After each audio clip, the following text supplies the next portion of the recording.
I had spent the past more than a decade angry at my body that it failed me. In my mind, my body was what took away my dreams.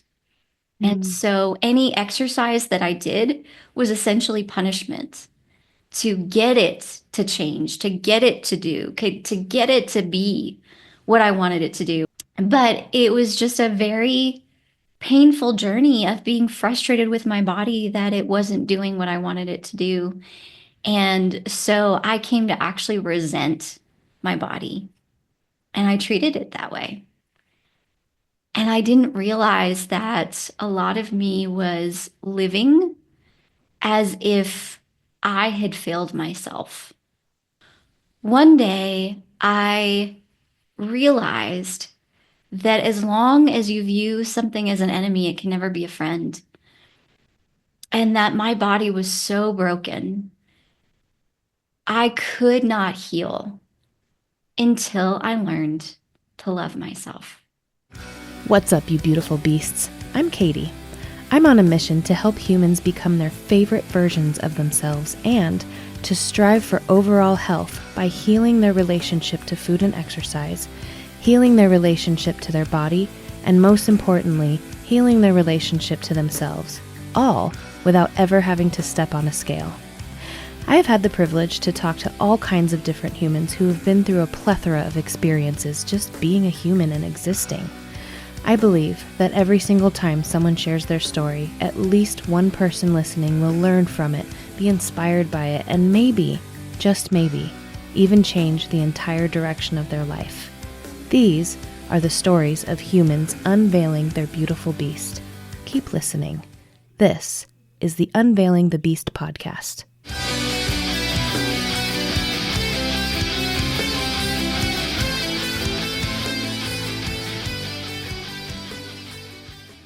Thank you for saying yes. And can you tell the listeners a little bit about who you are and why you think you are who you are? Absolutely. Ooh, that's a great question. I love the way you worded that. So, Thanks. I am Rachel Jenks. I am the Booty Kicking Ballerina, and my background was professional ballet, which was literally my dream come true until it wasn't anymore. And I'm sure we'll talk Mm. about that. I am incredibly, incredibly passionate about helping people, dancers in particular, learn exactly what you talked about.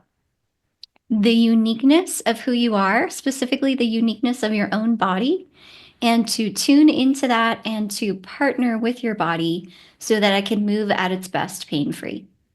I love that.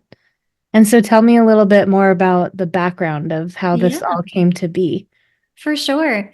It is honestly a wild journey that if you had told me a few years ago I would be telling this story from this side of it, I don't think I would have believed you.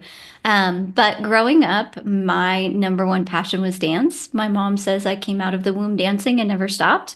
Mhm. And uh, and so when I was 17 years old, I had just graduated from high school, and I had the incredible opportunity to be invited to join a professional dance company. And so I did, literally with a week's notice. And so That's that was cool.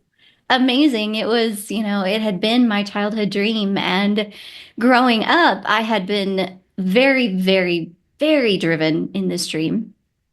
And I had an artistic director slash ballet teacher tell me, Rachel, you're very, very good, but you'll probably never make it because you're too short and you have a sway back. And I am the kind of girl that you say that to me, and I say, oh, yeah, watch. And so I became even more driven, some of which was honestly not healthy. Mm. And so we're talking things like eating disorders, and as a dancer, you pretty much dance nonstop anyway. I think that's a given. But I was so driven to the point that my ballet teacher, who was extremely strict, actually told me to lighten up on myself. That's how driven Mm. I was. Wow. And, this was going to be my thing. I was going to prove it at all costs. And along the way, even before I started dancing professionally, I started battling with knee injury. And that went on for years and years, which we can talk about that if you want to. But basically, there I was at 17, living my childhood dream, and yet very much falling apart inside. Mm. I was in a very unhealthy place emotionally. I was in a very unhealthy place mentally, and I was in a very unhealthy place physically, even though I was dancing 10 hours a day, 6 days a week. And to anybody else, I was just a serious artist slash serious athlete. But really, I was driving myself into the ground and I didn't even realize it. And for me, my body was a means to an end. And as dancers, we're pretty much told that what you feel doesn't matter. Like literally, the show must go on is a real thing. And so, what you feel emotionally doesn't matter, what you feel physically doesn't matter, like just perform at all costs. And so, that's what I did until my body physically fell apart. I started having multiple injuries, even bizarre injuries, like completely popping out my back doing this in a rehearsal. I mean, just Mm. it just fell apart more and more and more. And as my dream fell apart, I fell apart with it. Ooh. And the dance world is not always kind. And the truth of the matter is that it was not kind to me. And so that was a very dark season in my life. And when you are a performer who can no longer perform the way that you are expected to, you're pretty much expendable. And Mm. that's how I was treated. And so from there, I pivoted and had an incredible opportunity fall in my lap to partner up with a lady who was an entrepreneur who scheduled itinerant authors and needed help with that, and also had an 18-month-old and needed help with that, and also ran a book packing company and needed help with that. And so I went from dancing 10 hours a day, 6 days a week, to packing books and changing diapers and answering the phone and whatever was needed.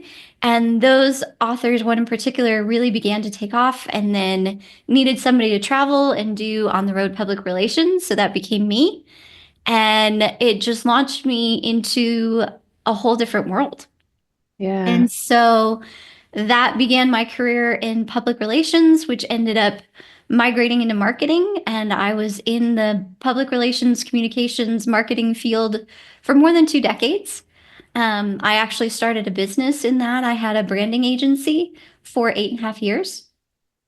And I did love it.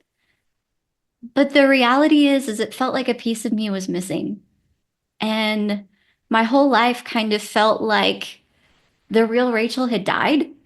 And now Rachel's going to do what Rachel is supposed to do because the Rachel that was a dreamer didn't get her chance. Like she got her chance, but she lost it. So fast forward to a few years ago. Well, let me take you a little bit further back than that. Let me pause. Did you have any questions before I keep going? No, no, this Okay. is fascinating. And Okay. by the way, the background is fire. Yay! Oh, I'm Yeah, so it looks glad. so good. I really love it. I think I'm going to keep using it. So, so anyway, in my 30s, I wish I could say there was a particular event that catapulted it, but kind of one day I woke up and realized that I didn't like myself. On the outside, I was the encourager, I was positive, I was a go-getter, I was a very driven entrepreneur, I was a successful marketer, I was at all the networking meetings. People would ask me to coffee all the time and say, I just want to hear your story. It's so inspiring. And what nobody else knew is that every morning I would look up in the mirror and say, why? What is so inspiring about me? And there's a lot of layers to it.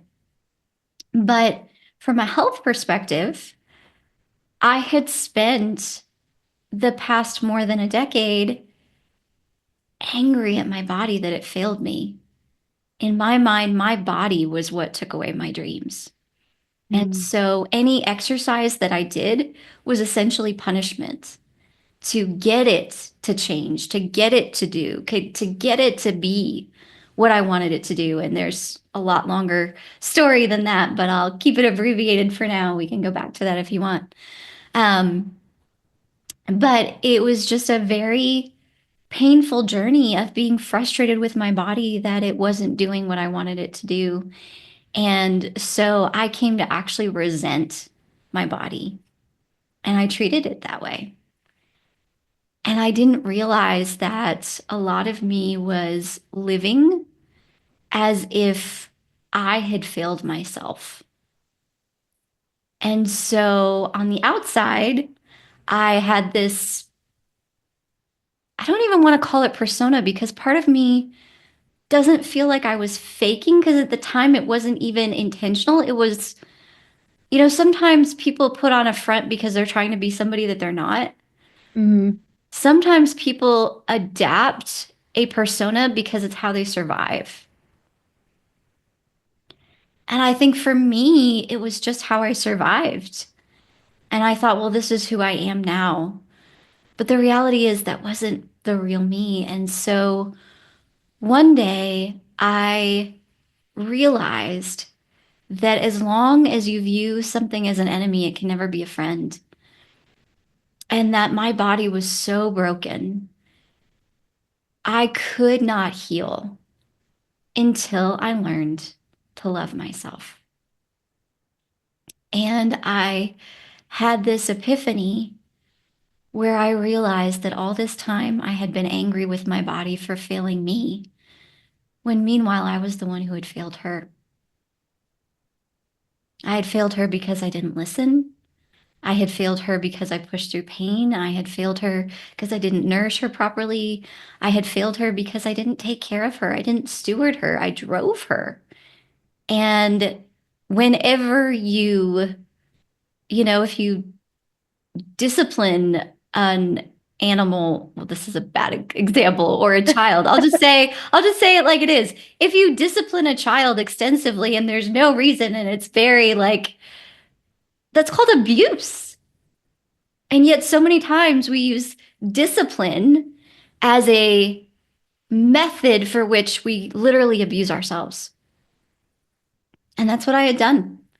And so when I had this realization, I had to realize the fact that I didn't love who I was, that I didn't love my body, and start on that journey. And so for me, that began by literally looking in the mirror and thanking my body for how it showed up for me that day. Even if that was breathing and my heart beating and all of that, like I had to start there and I had to say, I am so sorry. I had to ask my body's forgiveness and I had to say, I am so sorry. I am so sorry for being angry with you. I am so sorry for not honoring you. I am so sorry for all of the ways that I have disciplined and punished and resented you instead of honoring you for who you are. Will you forgive me? And then I had to be honest with myself that I am learning to love you. And I think sometimes, we say things like, you have to say you love yourself. But if that's not true, that's not true and that's not authentic. And so I think it's okay to admit that you're on that journey. And so for me, I had to start there. And when I started there and when I began going on this journey, is when I could finally heal from the inside out. But I had to learn to love. And again, it was a journey, but I had to learn to love my body, even when she couldn't do the things that I wanted her to do, even when she didn't look the way that I wanted her to look. I had to learn to love my body in her brokenness before I could heal. And then as I began to heal on the inside, the outside reflected that as well. And so that was a very, very deep journey that I went on of personal growth and emotional healing and journaling and all of that. And getting into movement from a place not of discipline, but of honoring my body. And also being sensitive to listen to my body and what my body was able to do and not do on any given day in any given moment. And then my body began to heal, like I said, from the inside out. And so along the way, I am still a dancer, right? I might not have been dancing, but I was still a dancer. And so I had various opportunities present themselves for me to teach off and on. That's something that I've always loved. And I was teaching at a ballet school when I was put in charge of stretch and strength conditioning for the dancers, which was something that never existed when I was a professional. And so the more that I dove into it, I just started to nerd out on it. I mean, I would be up until 3 o'clock in the morning on Instagram, like researching reels and exercises and stuff. And I began to see that the very injuries that ended my career could have totally been prevented if we had been trained and conditioned properly. And so the more that I learned about it, the more passionate that I became. And then, as a dancer, if you can't get a turn or a jump, it's like, hey, just do it a million times. Versus, no, let's look at what's going on in your body. What body mechanics do we need to work on? Okay, Yeah. let's start there. Now go try it again, right? So just things like that. And I began to see the results that the dancers were getting. And then I had the opportunity to coach some local figure skaters. And I had a girl who was really struggling with flexibility. And she got her split in one session with me. And she was like, oh my goodness, like, Coach Rachel, I've been doing yoga, I've been doing all the things, and I just got more out of one class. And I was like, whoa, this is incredible. Like, it literally opened up this whole new world, And I was like, I got to dive into this more. But at the time, I was still living the life that I should live because dancing was something that I did do, but I'm a marketing agency owner now. Like this is what I'm supposed to be doing. And so I kind of put that on the shelf. And yet, as so often happens in life, it kept coming back around in various iterations to the point that I went to a women's networking meeting to promote my marketing business and met a gym owner. And we just got talking, and she was like, oh my goodness, I wish I had met you before this. I have a bar class tomorrow night, and I don't know what I'm doing. And my coach had an emergency, and I got to figure this out. And one of the iterations that came around in my life was studying to be certified in bar fitness. I didn't end up going down that path, but it was a form of fitness that I loved, that I learned a lot about. And so I said to her, well, what if I teach the class? And she went, well, walk me through what you would do. And so I did. And she said, here's the code to get in the building. And she wasn't even there the next night that I taught this class. And I went, what just happened? And so then a month later, she invited me to come teach again. And she said, Rachel, I know you weren't planning on this, but you're really good at this, and I need another coach. And so if you're willing, I'd love to bring you on and we'll teach you personal training and HIIT and Tabata and all the other things we do here. And I said, okay, I'll try it for 30 days and stayed for 7 months. And in that process, I ended up going back, getting my personal training certification, and everything I learned about this just lit me up inside. And the more that I was seeing the results that I was getting for the clients that we worked with, which was everybody from, 80-year-olds to 20-year-olds running marathons to ladies who had just had surgery and were recovering, all of this gamut, to be able to learn how to help each one of them tune into their bodies and move at her personal best, whatever that looked like for her on that day, right? So I just became more and more passionate about it. And then I realized, wait a minute, this is what I'm supposed to be doing with my life right now. And so I launched my business, Booty Kicking Ballerina. And at first, it's interesting because like life takes us on a journey. So at first I was like, okay, I've been working at this fitness studio, so I'm going to do online fitness classes. And that didn't really take off. But I was like, okay, well, I'm going to focus on this. It was one of those like, let's do this. But really, where my true passion lies is exactly what we were talking about before we hopped on, that I know you're passionate as well about, is bringing this all together. Because I have come to believe people talk about like health, body, soul, and spirit as if they're like separate things. I have come to firmly believe that if you don't have all three, you don't have health. And so, in working with clients, my primary specialty is dancers, but I also work with women of all backgrounds. It's really about this journey that, as painful and hard and as deep and grueling as it was for me, I feel like is such a gift because I can now bring it to the world. I can now bring it to clients and say, hey, like, let's talk about this. When is the last time you looked in the mirror and thanked your body? How are you feeling today? Did you pay attention to that? Mm. And so it's all about this total picture of health so that you can be exactly who you uniquely are made to be and dance through life, operate through life, do the things that are before you without pain, moving at your best, at your healthiest self. I'm gonna insert an applause right there. Wow, oh my, what an incredible story. And there's so much I want to unpack.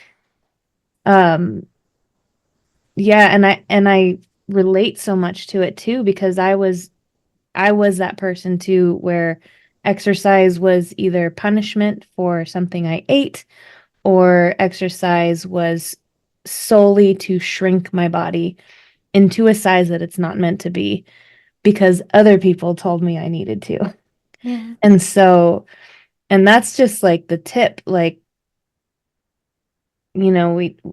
I talk often about taking care of ourselves from a place of love rather than hate.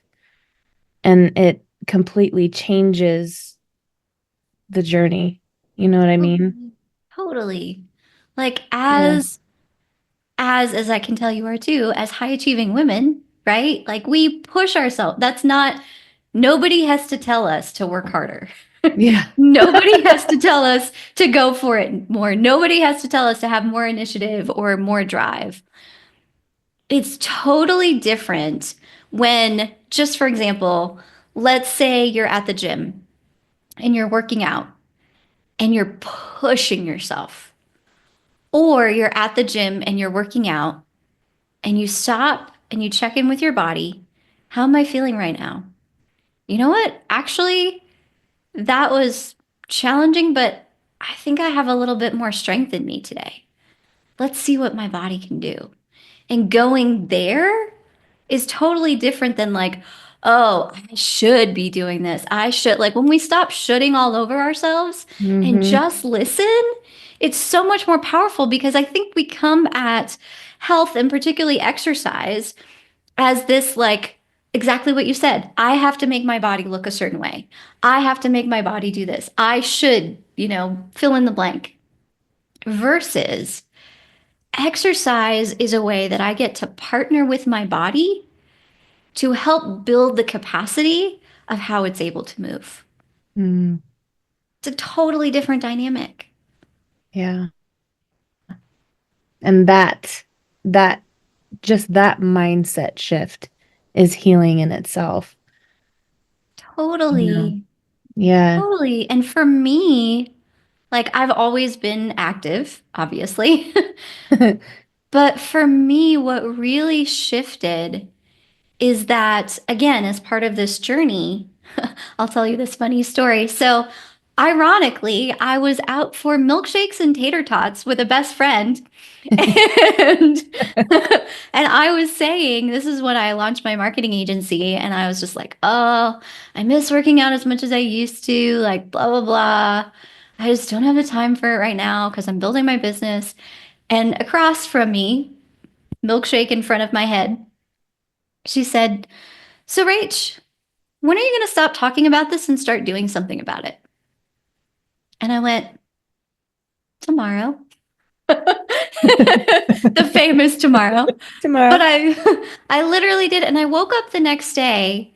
And I think one of the biggest shifts in my own personal journey when it comes to exercise in particular is I woke up and I reminded myself I am a woman who loves to move my body.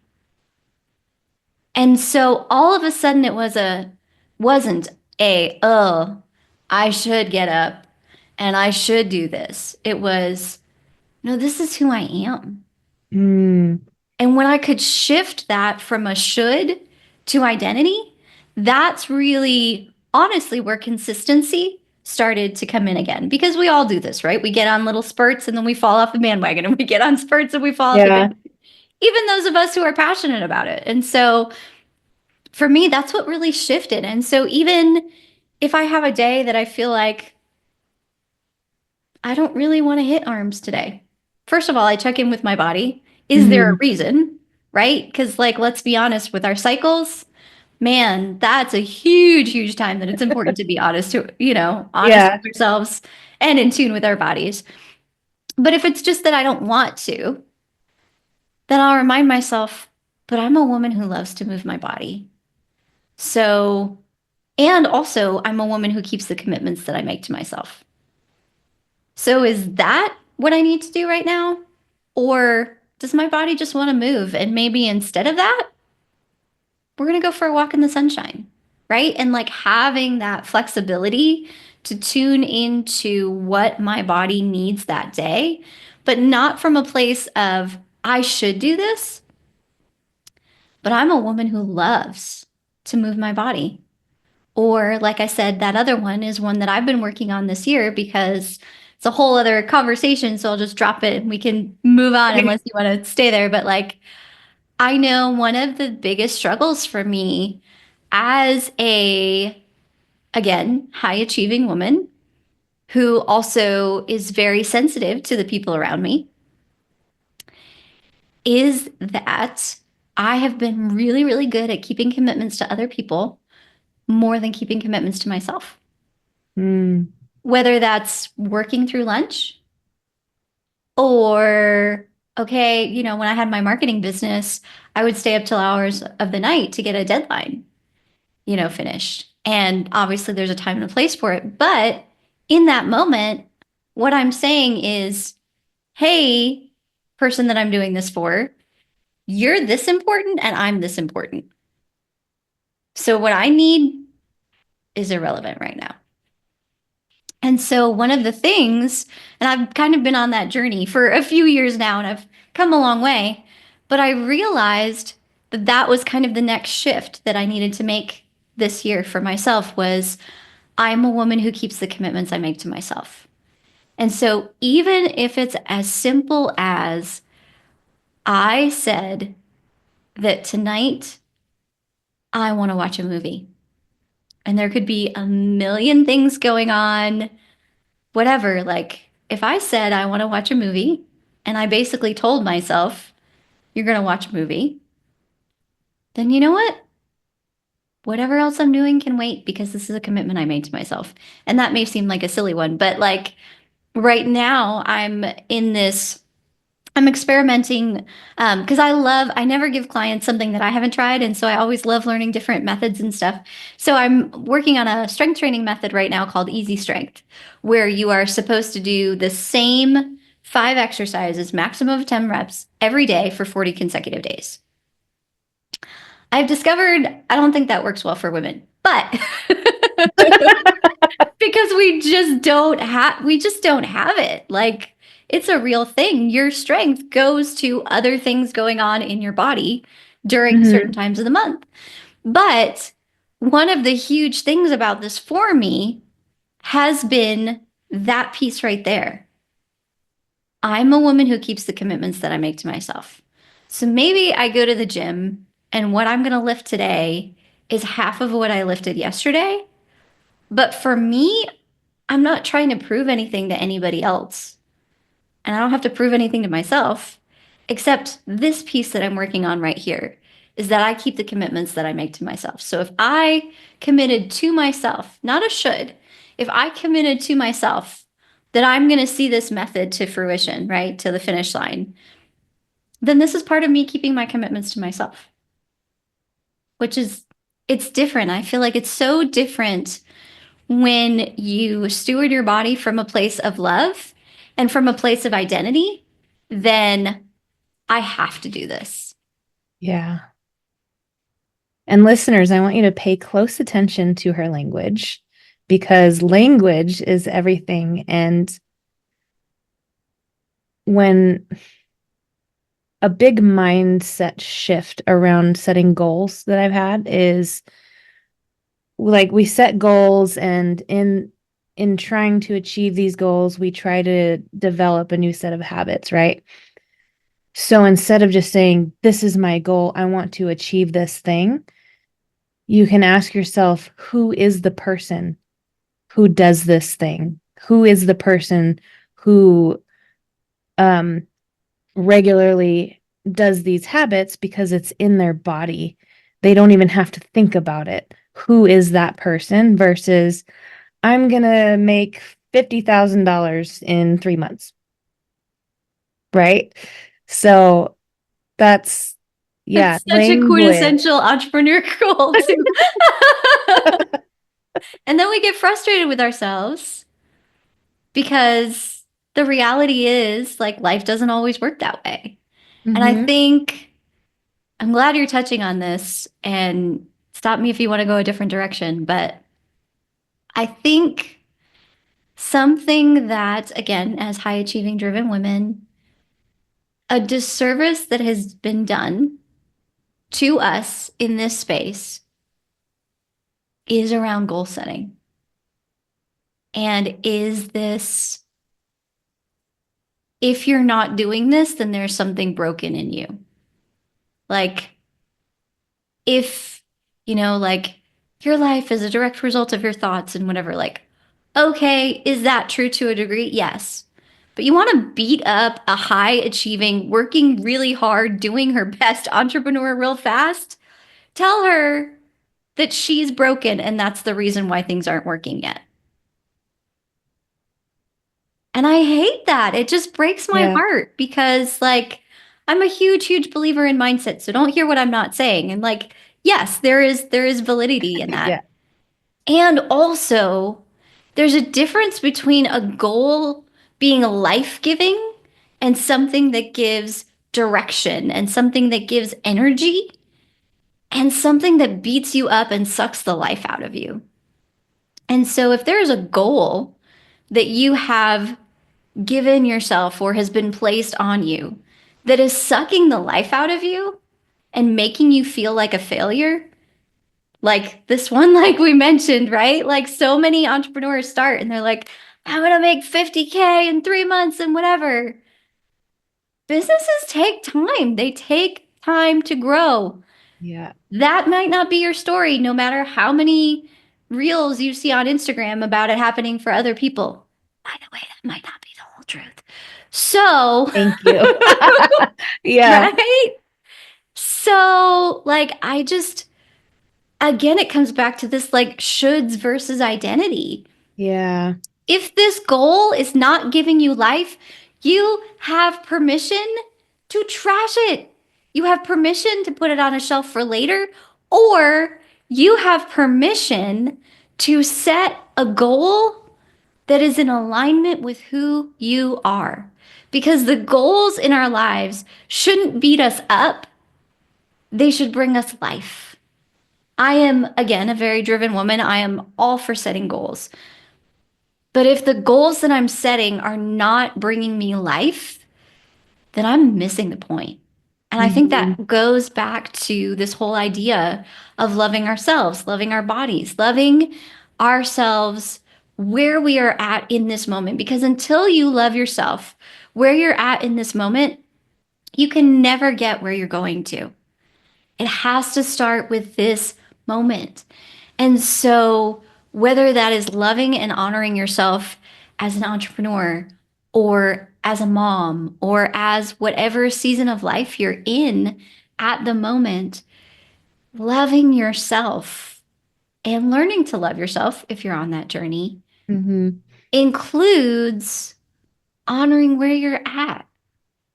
Like, don't set a goal for yourself that makes you already feel like you're failing.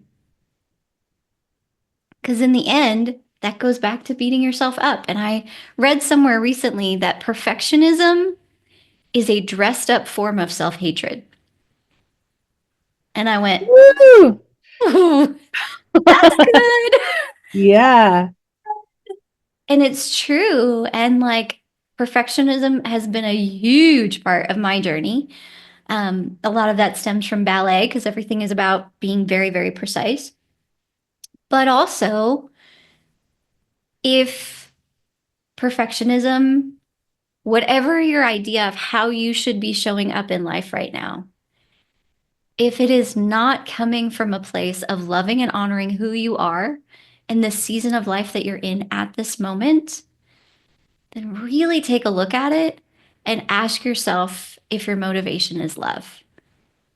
Because I'm a firm believer that if we are doing things in the world, whether it be for ourselves, for people around us, and our motivation is not actually love at some level, then we've missed the entire point. And I think that things not built on the foundation of love don't last. Mm, mic drop on that one. Yeah, and on also on the topic of goals, I think the whole point in setting a goal is just to get into motion. And I think 9 times out of 10, our goal is going to change anyway, because a lot of times we'll get into motion and realize, oh, this isn't the thing I wanted. And Yeah. then there's, you know, the select handful of people that don't realize it's okay to change the goal. And then Yes. that's where the, what you were talking about comes in, where it's like, it's, what's the word you used? It's not serving you. I don't remember how you said it. It was so beautiful. I don't want to ruin it. But that's when it becomes this thing that we have to do because we set this goal and this is going to happen versus, oh, hold on a second. Yeah, no, no, let's try something else and like shift the goal a little bit. Yeah. So, but yeah, the whole point is just to get in motion instead of sitting with a milkshake and tater tots and saying, oh, I miss doing this thing. Well, go do it. Yeah. And Not you that know what there's I think? anything wrong with sitting and having tater tots and a milkshake Oh, every once in a while. 100%. 100%. And what I did the next day when I said that to myself is I'm a woman who loves to move my body. Then the next question I asked is, okay, so how do I want to move my body today?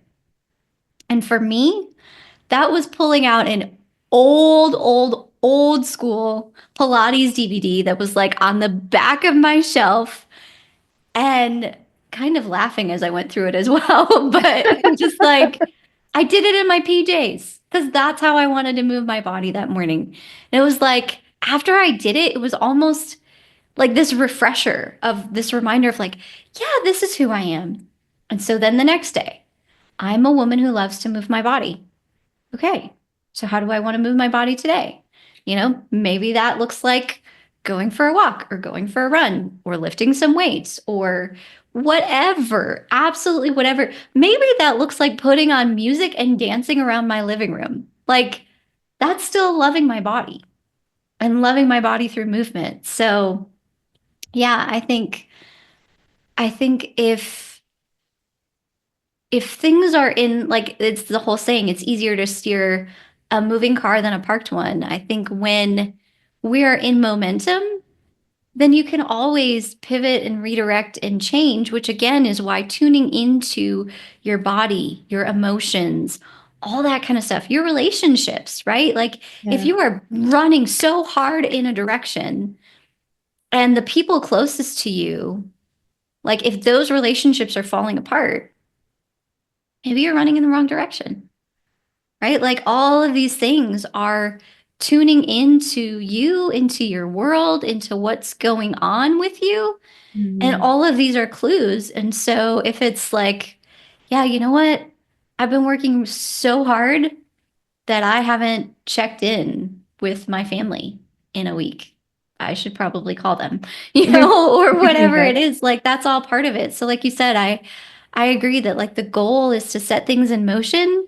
And then the next step of that is staying in tune with yourself, staying in tune with your life, your body, all of these parts of who you are, so that as you are on your way to that goal, you can navigate accordingly. It's kind of like If you set off on a journey, like weather happens, things happen, and sometimes you have to navigate or deviate or whatever, but you have to be on that journey before you can make those navigation decisions Yeah. and ultimately get to where you're going, even if it looks different than you thought it would. Yeah. One way it's been described to me is getting to the other side of I don't know. So like, Ooh. how do I explain it? Ooh, I love that. Like, how many clients do I need to make $50,000 in 3 months? I don't know. Versus getting on the other side of like just getting in motion and putting in the work. And now you're on, how many clients have you trained in the last 3 months? I don't know. Or how many hours have you put in the last year? I don't know. So many I can't even count. So did I explain that? Sort of, kind of not. Yeah. I'll be honest. I was like, part of me got it, but then I think I thought you were going somewhere differently with that description Hmm. than you did as far as like on the other side of I don't know. I thought where you were going is I don't know, and then you start to take steps, and then you get clarity Okay. versus the way that you described it. Either way is fine. That was just my like, oh, that's what she meant. Yeah.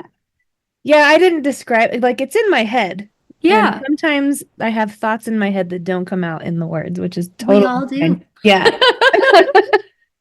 Um, I do have one more question for you. Yeah.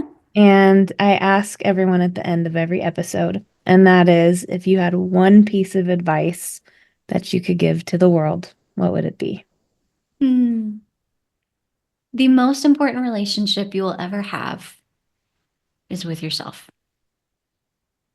And I am a huge nerd on relationship wisdom and emotional intelligence and all of these. And I think sometimes we forget to use the tools that we gain through that with ourselves.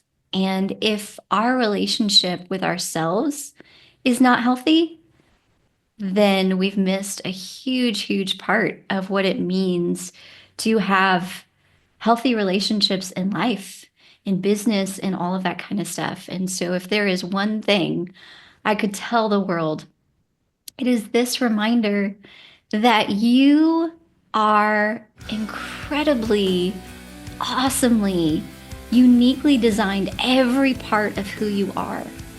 And if you struggle to see the gold in yourself, then I would encourage you to start there because until we heal our relationships with ourselves, we can't walk in fully healed, whole, healthy relationships with anybody else in our lives. And I would say that the most precious gift we can give to the people we love and to the world as a whole is walking in healthy relationship with ourselves.